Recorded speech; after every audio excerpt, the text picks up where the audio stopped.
আসসালামু আলাইকুম বন্ধুরা, একটি সৌরজগতের চিত্র আমরা কিভাবে এই কাগজে আঁকি আপনারা দেখুন, শিখুন এবং অন্যকে শেখান।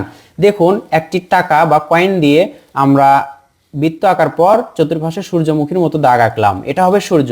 আর এই পাশে যে দাগগুলো দেখতে পাচ্ছেন, এই দাগগুলো আমরা মোট 8টি দাগ দিব, গুনে গুনে মোট 8টি দাগ দিব। তাহলে দেখুন, এই দাগের মাঝে গ্রহ নক্ষত্রগুলো আঁকলে সৌরজগৎটি সুন্দর হবে এবং পারফেক্ট হবে।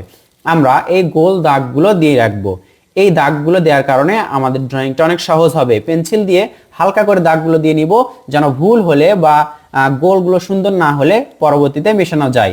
এইভাবে আপনি হাত দিয়েই কোনো কিছু ছাড়া, কম্পাস বা চাঁদা এগুলো ছাড়াই আপনি আঁকতে পারবেন। হাত দিয়ে আঁকাই সবচেয়ে বেশি ভালো, যদি সুন্দর হয়, যদি ধৈর্য থাকে, মনোযোগ দিয়ে আঁকা যায়। আমরা মার্কার বা সাইন পেন ব্যবহার করছি, আপনারা এভাবে কালো মার্কার বা সাইন পেন দিয়ে এগুলো আঁকবেন এবং দেখুন স্পষ্ট করবেন।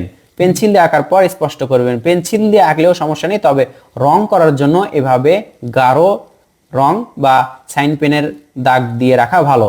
আমরা শেখাচ্ছি একটি সৌরজগতের চিত্র, 8টি গ্রহ আমাদের আঁকতে হবে এই দাগে, সূর্যবাদে। এই অস্পষ্ট দাগগুলো আমরা মেশাচ্ছি। দেখুন, খুব সহজে এতদূর পর্যন্ত আঁকছি, শেষ পর্যন্ত ইনশাল্লাহ আপনাদেরকে সহজ কৌশলে শেখানোর চেষ্টা করব। পৃথিবী নামক গ্রহে আমরা কি করব, এগুলো দাগ আঁকবো, নদী এবং ভূমি। এরপর এখানে জুপিটার, এটা হচ্ছে সবচেয়ে বড় গ্রহ, এখানে দাগ আঁকলাম। এরপর দেখুন, এখানে একটি উল্কাপিণ্ড আঁকবো। এরপর এই দাগগুলো কোথায় দিচ্ছি, কত নাম্বার দাগের মাঝে, এটা রং করলে আপনারা বুঝতে পারবেন। যখন উল্লেখ করা হবে কোনটা কি গ্রহ, তখন বুঝতে পারবেন। এজন্য ভিডিওটি শেষ পর্যন্ত দেখতে হবে।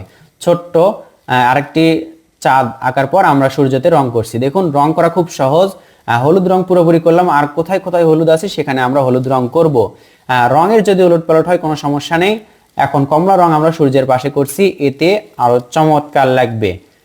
লাল রং আমরা করছি এই গ্রহে। গ্রহ যখন উল্লেখ করব, নাম যখন দিব, তখন আপনাদের বুঝতে সুবিধা হবে। দেখুন, এবার হালকা নীল রং পৃথিবীর মাঝে আঁকলাম, করলাম। আর হালকা নীল কোথায় কোথায় আছে সেখানে করছি। এবার গাঢ় নীল করলাম এবং সবুজ রং পৃথিবীর এখানে করলাম। পৃথিবীটা বেশ সুন্দর লাগছে দেখতে, আসলে পৃথিবী অনেক সুন্দর। আমরা এখানে ছাই কালার রং করলাম। এবার উল্কাপিণ্ডতে লাল রং, কমলা রং, এরপর আবার হলুদ রং। দেখুন, ড্রয়িং প্রায় শেষ, রং করাও প্রায় শেষ। এই সহজ কৌশলটি আপনাদের কেমন লাগলো অবশ্যই কিন্তু কমেন্ট করে জানাবেন। এই লেখাগুলোর কারণে সুবিধা হবে। আমরা ইংরেজিতে লিখে দিচ্ছি গ্রহের নামগুলো। এই রংগুলো, এই নামগুলো যদি আপনি মার্কার পেন, এটা হচ্ছে পেন্সিল দিয়ে না লিখে যদি জেল পেন দিয়ে লেখেন, তাহলে কিন্তু সুন্দর দেখাবে। দেখুন, সুন্দর করে লিখতে হবে, তাহলে কিন্তু চিত্রটি সুন্দর লাগবে। তো বন্ধুরা, শেষ পর্যন্ত দেখে আপনারা শিখতে পারলেন কিনা কমেন্ট করে জানাবেন। ভালো লাগলে লাইক করবেন, শেয়ার করবেন এবং আমাদের ড্রয়িংগুলো কেমন লাগছে এটাও কিন্তু কমেন্ট করে আপনাদেরকে জানাতে হবে। ধন্যবাদ। আসসালামু আলাইকুম।